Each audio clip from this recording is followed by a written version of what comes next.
semuanya, selamat siang dan selamat sore. Kembali lagi bersama kami di podcast mahasiswa bicara pendidikan. Kali ini kita akan membahas topik yang sangat penting sekali untuk kita pahami dan bahas sama-sama.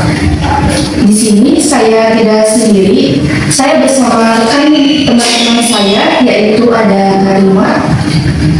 Halo Dara, halo semuanya. Senang banget bisa ikutan podcast walaupun kita masih mahasiswa baru ya. Betul. Selain itu ada teman saya yang satu lagi yaitu Rahma. Ya, halo juga semuanya.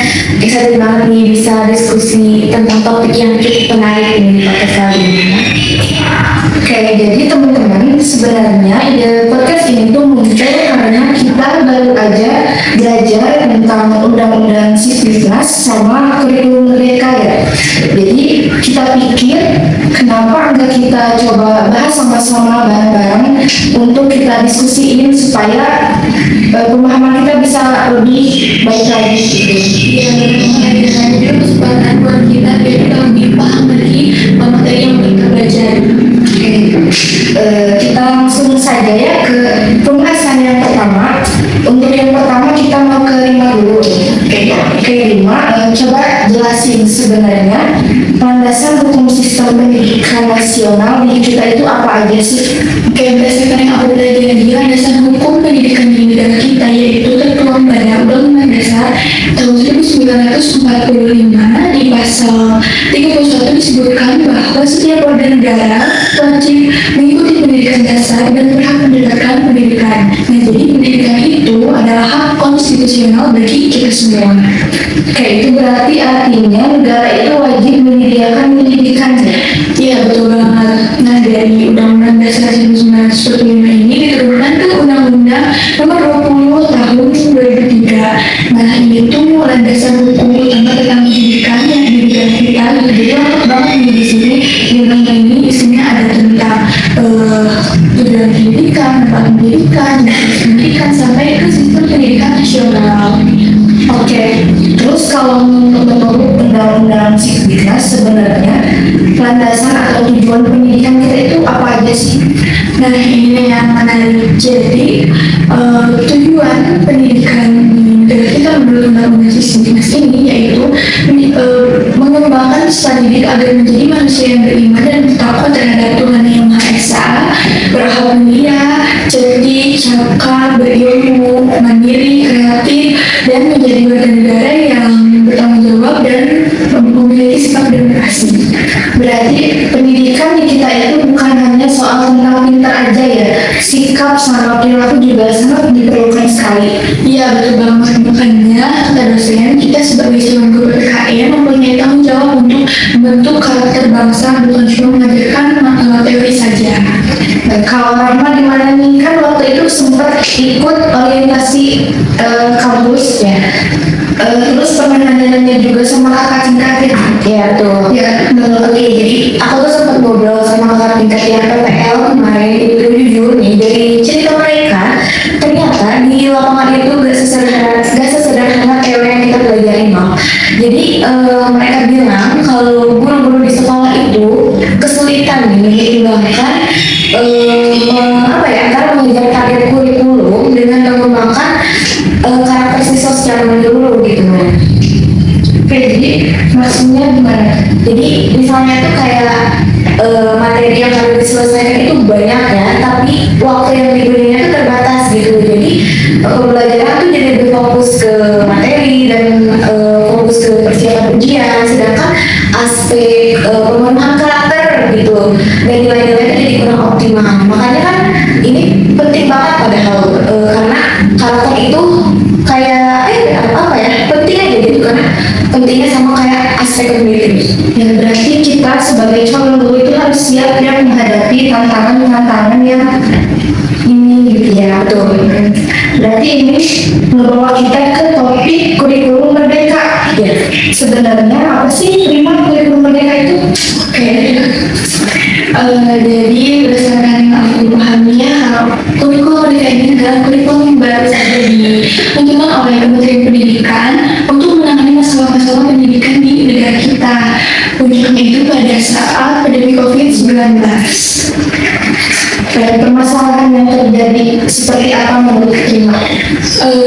karena aku merasakan juga ya pas pandemi itu kayak gimana pembelajaran itu jadi kurang fleksibel. Pembelajaran daring, guru juga pastinya kesusahan untuk memberikan materi terhadap siswa. Jadi tetapi gitu, meskipun daring, kurikulum itu masih sama beratnya. Nah, terus ada learning loss juga. Jadi pembelajaran yang fleksibel itu yang ada itu jadi kurang. Terus literasi dan numerasi siswa juga masih rendah gitu. Makanya pemerintah meluncurkan kurikulum merdeka ini. Berarti ini tuh secara nggak langsung kurikulum mereka itu salah satu daripada solusinya gitu. Iya, bisa dibilang begitu karena kurikulum mereka ini dirancang untuk memberikan fleksibilitas yang tinggi terhadap guru untuk pembelajaran yang sesuai dengan kebutuhan siswa gitu. Jadi fokusnya itu lebih ke penguatan kompetensi dasar seperti literasi dan numerasi, bukan cuma banyaknya materi aja.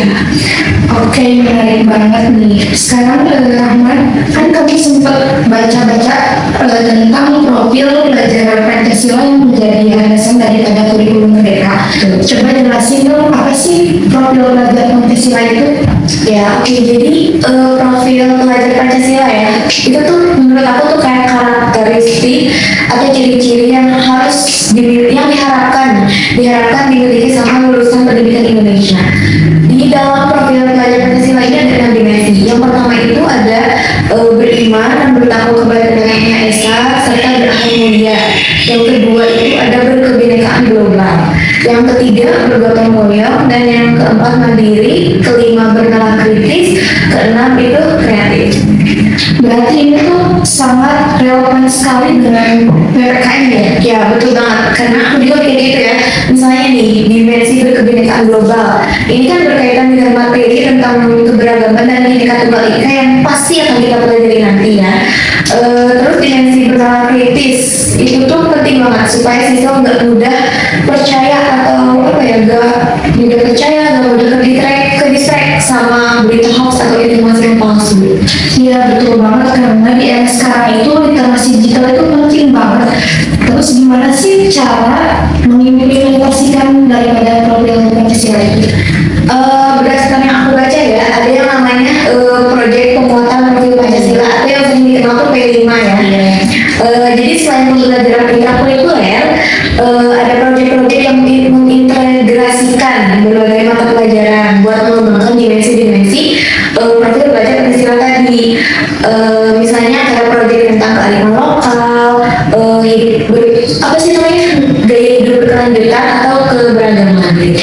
Kayak dari yang udah kita dengar dari Rahma ini, berarti pembelajarannya itu bukan cuma sekedar di kelas ya? Iya betul, makanya kan disebut merdeka ya, karena memberikan kebebasan lebih besar buat pembelajaran yang lebih bermakna. Kalau menurut Rima nih, kita sebagai mahasiswa baru, apalagi sebagai calon guru ya di pendidikan Pancasila ini, apa sih tantangan atau implementasi kurikulum mereka ini? Oke, jadi karena aku pelajari dan aku baca-baca juga ya di internet, sepertinya tantangannya cukup banyak karena pastinya perlu adaptasi juga ya guru-guru. Nah, yang pertama perubahan mindset gitu. Guru-guru yang awalnya mengajar secara konvensional gitu, mungkin butuh waktu untuk beradaptasi dengan pendekatan yang lebih fleksibel ini gitu.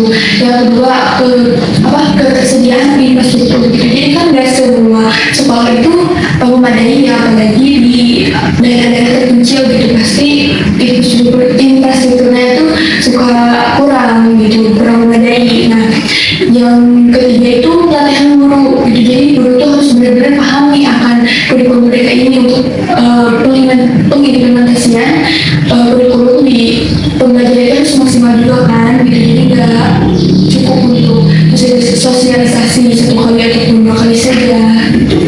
Ya, setuju banget. Apalagi kan di era sekarang tuh pendidikan tuh sangat penting sekali ya untuk. Kalau menurut Rahma, gimana sih cara menghadapi tantangan kita di era kurikulum merdeka ini? Ya, pertanyaan bagus ya, Azara. Jadi kalau menurut aku sih, pertama kita tuh harus benar-benar memahami filosofi dan konsep dari si kurikulum merdeka ini sejak sekarang. Jangan cuma hafal teorinya aja nih. Jadi kita tuh harus paham istilahnya dulu atau jiwanya gitu. Yang kedua, kita harus mengasah kreativitas kita juga tentunya dalam rangka pembelajaran yang lebih menarik dan bermakna. Maksudnya gimana tuh mengasah kreativitas? Misalnya tuh kita bisa mulai dari merancang, mencoba membuat rancangan pembelajaran yang inovatif meskipun masih sederhana atau masih apa ya, masih ya sederhana lah gitu, tapi kita aktif di organisasi kemahasiswaan gitu yang bisa mengasah skill kita dalam memfasilitasi kegiatan. Yang ketiga juga kita harus mulai teknologi ini, apalagi di era digital ini ya, teknologi ini bisa jadi tools yang sangat membantu dalam proses pembelajaran gitu. Ya setuju banget sih sama apa yang dikatakan oleh Rama, karena generasi kita itu adalah generasi yang digital ya, sama itu sudah menggunakan teknologi ya. Itu benar. Ya, yang keempat juga nih ada lagi, kita tuh harus open mindset gitu kan, dan mau terus belajar gitu. Dunia pendidikan ini terus berkembang loh, jadi kita nggak boleh berhenti belajar cuma karena kita lulus kuliah gitu. Karena ya emang itu apa sih, pendidikan itu terus berkembang gitu. Dan yang terakhir juga kita harus menghayati nilai-nilai Pancasila itu sendiri. Karena gimana kita mau mengajarkan profil pelajar Pancasila kalau kita aja belum menjiwainya gitu. Setuju banget, karena kita sebagai calon guru ya harus bisa menjadi role model untuk PKN ya, mahasiswa kita nanti gitu, apalagi dalam pengimplementasian nilai-nilai Pancasila.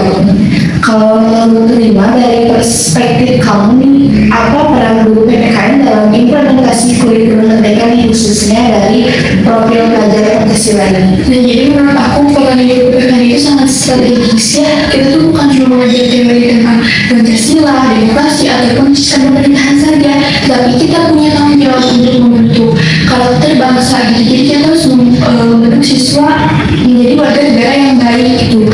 Nah, karena kan profil pelajar Pancasila itu juga PPKN sendiri ya. Jadi kurikulum merdeka sama pelajar PPKN itu menurut aku saling berkaitan dan sangat relevan. Berarti peran kita sebagai guru ya, calon guru itu sangat penting sekali untuk membentuk karakter-karakter mahasiswa di masa yang depan. Ya, dan itu yang bikin aku yakin pilih jurusan PKN ini, meskipun kadang orang lain bilang PKN ini membosankan gitu, banyak hafalan, padahal peran guru PKN itu sangat penting untuk membentuk karakter bangsa gitu, untuk menjadikan anak didik itu menjadi warga negara yang baik gitu. Apalagi sekarang dengan kurikulum merdeka ya, yang memberikan kebebasan lebih, kita bisa membuat pembelajaran PKN itu lebih menarik dan lebih bermakna pastinya. Kalau menurut teman nih, kamu punya pandangan juga tentang tantangan yang kita hadapi sebagai guru PPKN nantinya? Iya pasti ada sih. Menurut aku tantangan terbesarnya adalah gimana kita bisa membuat pembelajaran PPKN ini lebih relevan, lebih menarik buat generasi yang mungkin sangat berbeda dengan kita ya.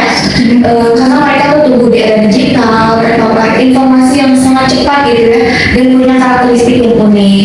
Jadi kita harus bisa mengemas materi PKN yang kadang dianggap berat dan membosankan juga tadi kata Hima, jadi sesuatu yang apa ya, engaging dan relatable bagi mereka gitu. Iya, setuju banget, karena generasi sekarang itu udah bisa dipaksa untuk belajar itu, apalagi dikasih ceramah terus. Nah itu dia.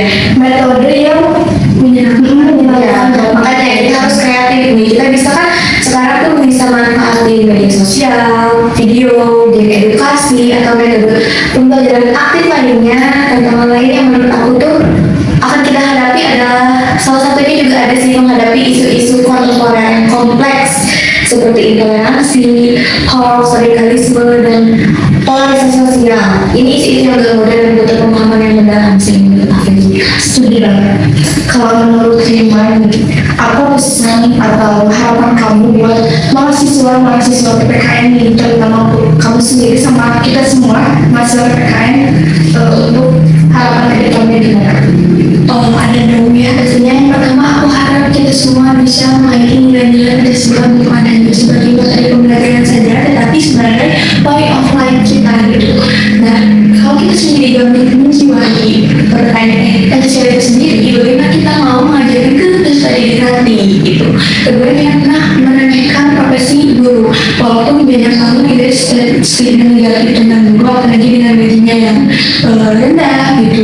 Padahal dampak yang kita rasakan dari guru itu sangat besar sekali. Ya, apalagi kata Pak Ade, aku ingat banget ya, jangan pernah nyesal masuk ke jurusan pendidikan, apalagi pendidikan PPKN gitu, karena profesi guru itu sangat mulia ya dari profesi-profesi lain. Kalau dari Rama nih ada pesan juga gak? Ada sih, aku cuma mau menambahkannya karena mari kita saling support aja, berbagi sesama calon guru ya. Kita bangun komunitas belajar yang solid, saling berbagi ilmu dan pengalaman gitu. Jangan, apalagi mahasiswa juga jangan jadi mahasiswa yang individualis. Karena tetap ingat nih, salah satu dimensi profil belajar Pancasila itu adalah bergotong royong ya. Jadi kita bisa mulai praktik dari sekarang dengan saling membantu dalam proses belajar kita. Oke, jadi kesimpulannya kita itu sebagai calon guru, apalagi di jurusan pendidikan itu harus bisa menanamkan nilai-nilai kepada siswa-siswa kita, nantinya juga menghadapi tantangan-tantangan di era digital classroom. Oke teman-teman semua, itu tadi diskusi dari kita semua. Mohon maaf apabila menurut kalian semua ada hal yang memang masih kurang atau apa, karena kita juga masih belajar. Tadi juga terbuka untuk kritik dan saran dari rekan yang lebih berpengalaman untuk melengkapi pemahaman kalian. Boleh diskusi nanti atau bisa menanggapi kisah diskusi dari kami juga berharap bahwa diskusi ini bisa menambah wawasan kita bersama tentang pentingnya memahami sistem pendidikan sejak dini. Terima kasih kepada Rima sama Rahma yang sedang menjadi narasumber pada hari ini. Kita harus semangat belajar. Kita berkontribusi bersama-sama untuk menciptakan pendidikan Indonesia yang lebih baik. Akhir kata dari kami, Terima kasih sudah menyimak. Wassalamualaikum warahmatullahi wabarakatuh.